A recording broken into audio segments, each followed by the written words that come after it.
we're in a time where if people are having joy, where if someone is killed, um, just for speaking against half of the things that are evil, then we are truly in a spiritual state in the world where we are truly in the last days.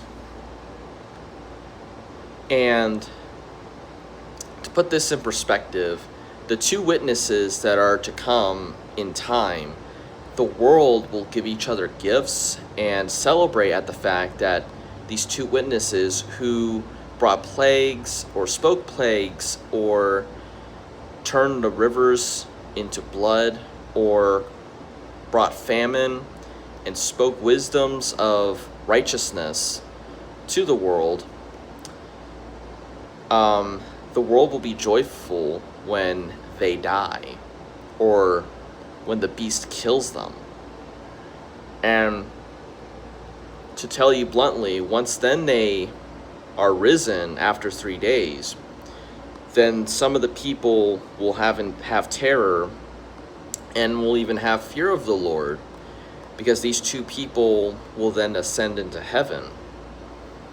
So I will tell you, even though many people said that Charlie Kirk was a man of God, it truly is up to Jesus. It isn't by the word of man out of their mouth to say, because he objectively stood up against the woke things.